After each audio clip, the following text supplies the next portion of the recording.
Welcome to the second episode of Bedtime Budge. And what we're going to look at today is stuff that's come up in the Daily Mail. Now, I'm kind of slow out of the blocks on this one because people in the fitness space have already picked up on this.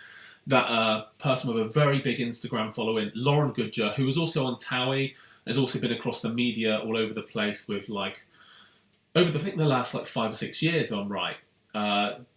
Because in and out of relationships with other non-famous but kind of famous people.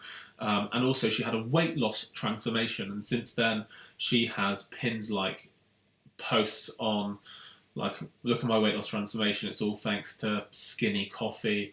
And now the BBC done a sting job on her. They set her up and said, will you promote our new drink, Cyanide? Which is kind of a funny name anyway. It's really? Is it called Cyanide? And she fell for it. And what they said is that the ingredients included cyanide. It's awful. There's no hiding away from this. This is genuinely awful. Now, I'm known as somebody that sits on the fence with these things, but there's no defending something like this. It's absolute madness. Whether it's a lapse in concentration, a lapse in anything. Ultimately, people like this really shouldn't be promoting things that have cyanide in. Cyanide is bad. Real bad. Kill you bad. She genuinely was about to promote a drink that could well kill people. Knowing full well she's never used it herself. It's kind of bad. But I've got another point on this. Let me show you the article, because I think that's an important one for you to see. So this was caught, obviously, up in the Daily Mail. And I know people across the fitness space have already been through this already, but she's already promoting other stories now as well. But she was trying to promote a drink called Cyanide. Now, my main issue with this is that a lot of people in the fitness space have gone down the route of saying, and they're very correct in this, that she's selling to impressionable, non-confident teenage girls, and that's true. It's really dangerous that people would be taking her up on her offers of skinny coffee or anything to do with her journey. She's not an expert in nutrition. She might have lost a little bit of weight, but the reality is she is not an expert in any of this stuff, but yet people see her as that. It's a dangerous part of the world. It's the way society's gone. It's dangerous, isn't it? It's mental that young girls will be looking up and saying, well, that Lauren Goodger, she looks like she knows what she's talking about. It makes no sense. So one thing I'm going to say about the whole Lauren Goodger situation that is terrifying. It's so bad. I'm glad she's been caught out. Regardless of what she might be like as a person, she is messed up real badly here. She should never be able to promote anything again. Just complete ban on that kind of stuff.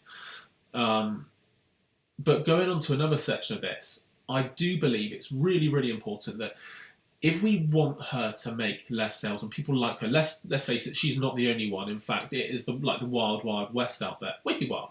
Wild, wild west out there. We need to make sure that we are creating a society and creating an environment for girls to grow up in where they don't judge themselves by their weight. You also want to be able to raise our girls and boys with a degree of self-respect that they never have to look up to people like that for inspiration on how to live life. Reality TV's got a lot to answer for, social media's got a lot to answer for, but more importantly, parents have a lot to answer for too. If you want to make sure that people like her don't ever get away with doing things like this again, have better conversations with your daughters, with your sons. Have better conversations with yourself. Because somebody selling you cyanide is not... You've got... Is it... Maybe it's okay. Maybe it's the good cyanide. Maybe it's clean cyanide. Maybe it's vegan cyanide. Maybe it's low-calorie cyanide. It's madness. But personal responsibility goes a long way. And in lieu of kids not having enough about them yet to understand what personal responsibility is, you got to fill in the gaps for them. But then I see adults. My sister tagged me in a post the other day about a girl warning people off a fat loss supplement that put her in hospital. And then she listed the ingredients, and it was she was on really high, powerful thyroid medication that she shouldn't have been on. She is on testosterone supplementation. Basically, somebody has sold a whole pack of things she shouldn't have been having. She ended up in hospital, stomach pumped, and I don't think she's ever going to be the same again, from what I understand. You know, it's all good and well her sending out warnings to the public now, don't fall into the trap that I fell into. But she has to own up to some personal responsibility on this as well, in that she didn't research what she was taking.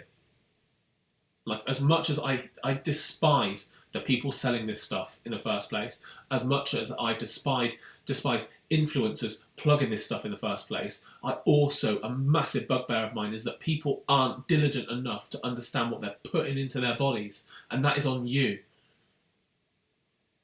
And if your kids, whether they're teenage or younger, are starting to look at shortcuts to this, that, and the other, which don't exist, you know they don't exist, that's a big problem.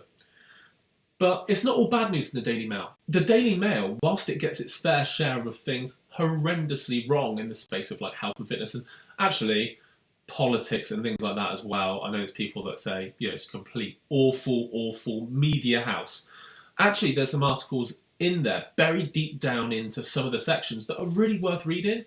And I'm going to give you a case here of a lady called Gabrielle. Now, Gabrielle is featured in the female section today, and Karen, one of our gym members, sent me this way. Thanks, Karen. So Gabrielle's lost 5 dress sizes.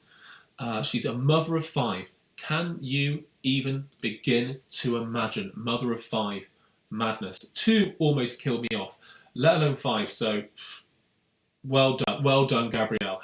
So she's lost 5 dress sizes, 30 kilograms, and something that's really like just put almost in small print at the bottom of the article was that she'd done it over 2 years, and that's really important and significant for a number of reasons. Over 2 years, 30 kilograms works out to be just like 1.25 kilograms off, or 2.5 pounds off per month, over 2 years. Now, I know people that get incredibly impatient when they've not lost 2.5 pounds in a week. But could you imagine if like fat loss or weight loss is your thing and that's what you want to achieve? Could you imagine what 30 kilograms off, regardless of the timescale, 30 kilograms off could do for you? Now, Gabrielle's another stage ahead of the game here. She's done amazingly well because she doesn't seem, based on the article that I've read, and I've stalked her Instagram a little bit, based on that, she's not excluded food groups. So she's not just not gone like the typical, like, I'm going low carb and become a low carb nut job, or a keto nut job, or a high carb, low fat nut job. She just seems really sane. Like, portion control, understood her caloric intake, ate normally, like for the most part, and went to the gym quite a lot. It says that she actually did like 5 or 6 sessions in the gym, 30-minute sessions per week. That's not necessary for everyone, but I think being active every day is really important for a number of health benefits that have nothing to do with body composition. So when it comes down to where we want our, like, ourselves, the conversation with ourselves and the conversation with others, save links like this one from Gabrielle. Like, we might want to put off our kids, we might want to put off ourselves from drinking cyanide, but sometimes we need to know there is hope that actually the long game pays off. Now, Gabrielle's progress is way more impressive than Lauren Goodger's.